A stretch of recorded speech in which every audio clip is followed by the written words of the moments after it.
Hello, everyone. Thanks for joining me again. This is Karen with Creative Paper Artisan, and I am super excited about this pile of scruffiness that I have here. I'm just loving it because I have a new fun thing to do with all this scruffy deliciousness. And it is actually an idea that was inspired by Treasure Books. And to be honest, I didn't have time to watch her whole video, but I got enough of a gist of the idea to to figure it out and kind of make my own version. Mine is quite grungy. Hers was more shabby chic, which of course is gorgeous. But I wanted to go in the grungy direction for some reason, and I think this really lends itself to grunginess. And it's super easy, and you're gonna love it. I promise. It's so easy. But I do want to say that if you are a professional bow maker, please do not continue watching this video. And you may or may not know what I'm talking about. It's kind of an inside joke, so I just had to put that out there. So I'm going to start with this sari silk. You can use any kind of string or something thin, but I tried this sari silk with the first one I made, and I really love it. Kind of adds to the scruffiness because I'm going to tear it into 3 skinnier pieces. This one's actually quite, bunched up together. It's quite skinny on its own, but it needs to be like more like, string or embroidery thread kind of a thinness. So I'm just ripping them up here. I give myself 3 in 1 here. And the length really depends on what you want to do with it in the end. So just give yourself enough to work with, and then you have a few more options. You can maybe tie it around a jar or a vase or onto a gift bag or what have you. Or if you're not going to tie it on anything, then you can just keep it short, and you don't need such a long string. But it's always nice to have options. So I'm just going to look through some of my scruffiness here and just start layering. Basically, it's so simple. And this is a nice wide scruffy ribbon that I've been sitting on it for a while, and I think this is the time to use it. So basically, you just decide on the width that you want, and that will be your bottom piece. And then every piece that you add on top needs to be just a little bit shorter, just slightly shorter, kind of give it a little bit of a layering effect that way as well. So it kind of cascades into smaller pieces.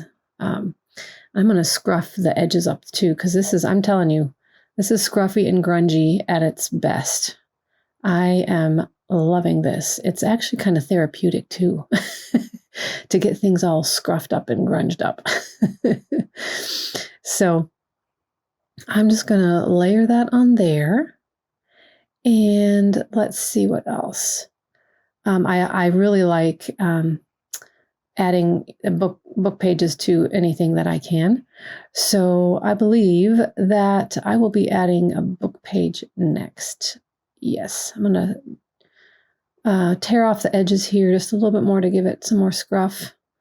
And the bottom, it's probably going to be, it'll be crinkled up enough. So I'll just leave the bottom untorn, but I'm going to just scrunch it up more and get it really tattered looking. And then I'm going to take my favorite brown walnut stain, and I'm just going to go over it a little bit lightly. Let me grab my protective sheet here and just kind of go over the wrinkles and the peaks of that book page that I crinkled up, and just add even more grunginess to it like that. That's always a fun option. Love doing that. And maybe a little bit more on the edges. I think that will look nice there. Okay. Now, let's see, what else can we add? Love this teal. That's quite lovely. I like it. I like it. And let's see. Oh, yes, this rusty lace is definitely happening. And I think it looks really nice to have a few thinner, like a couple of thinner pieces like this, and just kind of crisscross them. It kind of adds a little bit of dimension rather than just stacking things on top. This adds even more dimension, I think. And you could do that a few times. I mean, you could layer it as much as you want, really. I'm just kind of going for, maybe, I don't know, 5 or 6 layers on these. But you can definitely, layer as much as you want. I don't think there's any rules about it. That's the joy of crafting. Do what feels and looks good to you. So I think that is looking just about right for me here. I do want to add like just another little floofy piece. I think I'll add more of this sheer ribbon. Maybe just enough to kind of finish it off. A little crowning, a little crowning touch there in the middle. And of course, need to scruff it up and take some of that extra scruff away. Okay, so I think that'll do it. So I'm going to turn it this way very carefully, so it'll be easier to tie. Now, there's a little bit of a trick to tying it. It's not horrible, but you just kind of need to start out with just tying a very loose knot. And before it gets down too far and starts scrunching things up, hold your bundle on the sides and kind of simultaneously pull the ribbon tighter. Because if you don't, it will kind of roll up in the wrong direction. Oops. Well, that was not as planned. Okay, that's all right. I had a pretty long piece there, so it'll just be a shorter piece now. That's okay. That's okay. This may just be one that I don't tie onto anything. I'll just glue it onto a journal or on a package or something like that. So, okay. So let's try this again. We loosely tie it and then kind of hold your bundle down in the middle and then pull, because you don't want it curling up in the opposite direction and looking like a taco. So it looks much better when it goes like this. So that's what we will do. And I'll do a double knot here. And now it just needs, well, I think I did it. It was a little uneven. I think it shifted, but that's okay. That's okay. All right, so we need something in the middle, a button or of some sort. And I can't decide now if I want it to have like a little tails, the little bow tail, but I don't have, it's not quite the same teal. I think I may, that would be okay maybe. But I'm really liking it's kind of a darker, more matted teal, that ribbon that I have back there. So I may just leave the tails off on this one and just find a button to go in the middle. Now I feel like I want more teal. I really do. But the only teal button I'm finding in my stash is kind of the shiny one, and I don't like the shine. This is supposed to be grungy, right? So I have an idea. I'm going to try something, and I'm going to set this aside, and we'll come back to it and see if my idea works.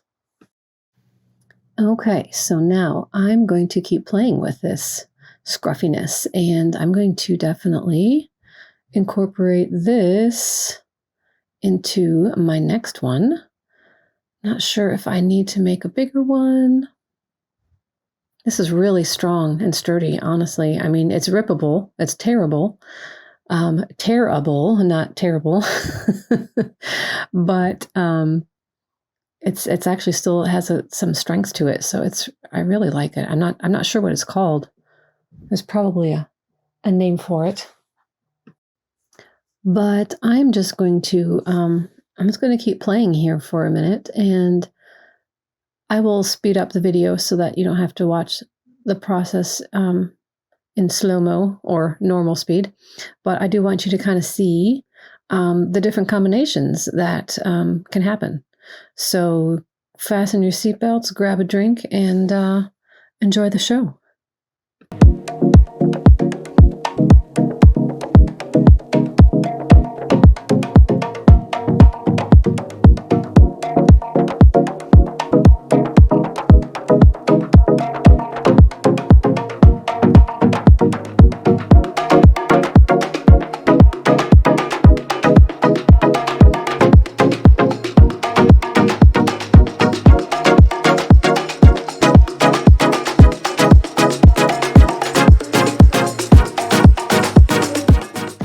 Okay, I'm going to slow it back down here just to show you what happens if you don't hold it down tight enough.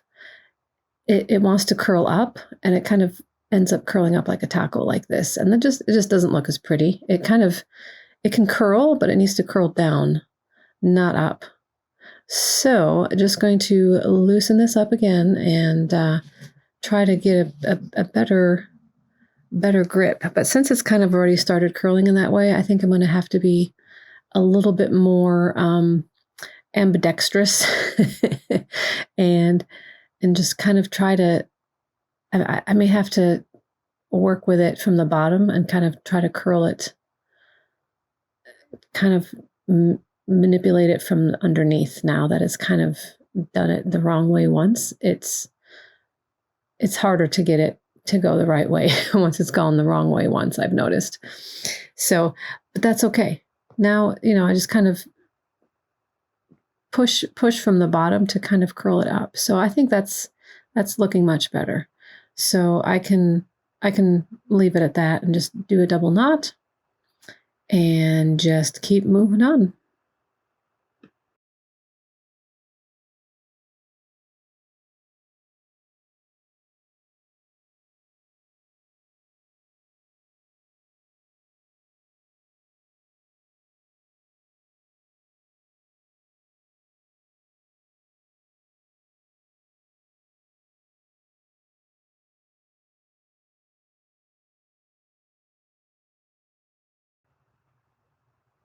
Okay, and here's another one done, and I'm really liking the color combination of this with the peachy coral and the greens. I think that's lovely. And let me use this one to show you what I mean about kind of tying it around things. Hang on. Okay, so here's a jar, just a cute little jar that I've kept. And you can do this with a vase or a mason jar or what have you. And this is why it's good to keep maybe that string a little bit longer, because so that you can do things like this if you think that might be an option. And then just kind of tie it around, and it can, look at that. That is so cute. Fill that with buttons, or fill that with, I don't know, herbs, potpourri. The options are endless. I think that's so cute. Anyway, I just wanted to show you what that would look like. So that one's done. I'm loving those colors, loving them. But I think I need to let that glue dry a little bit more on that button. But I'll put this one aside and continue with my creations.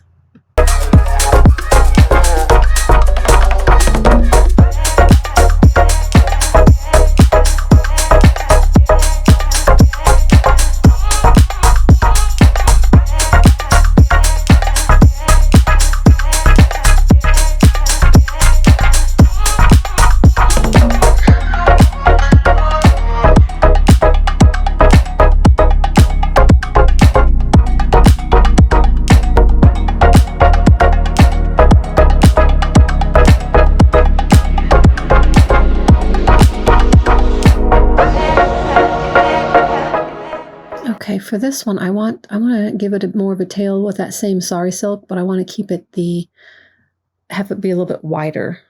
This one is so scrunched up, like I said before, it's already so skinny. So I think I'm going to just make it a little bit wet and damp and let it dry so that I have a little bit of a wider ribbon to work with, or else it kind of looks almost as skinny as the little strip that I ripped from the same ribbon here. So I'm just going to, make it a little bit moist, stretch it out a little bit, and then let it dry. It shouldn't take too terribly long to dry because it's very thin.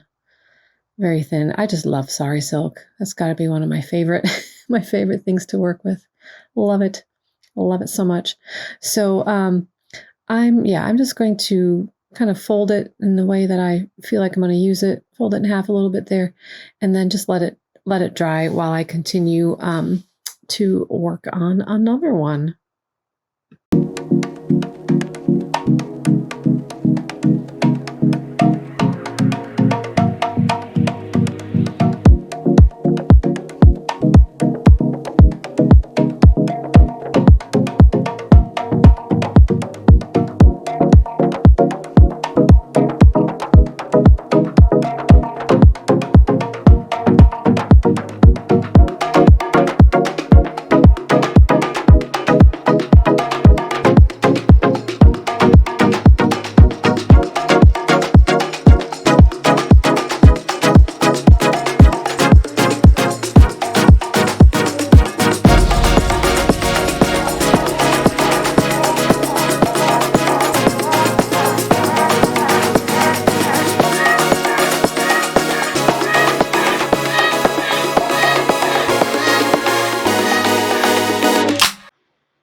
And here we go. Voila, another really cool scruffy one. This is beautiful burgundies.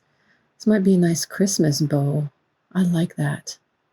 I'm loving the different color combinations of these scruffy ribbons that I haven't really used on other things, but I think they're working really well with this. So let me go ahead and get this one finished up. That's dry enough, I believe. And I'm just going to glue this on along with that button.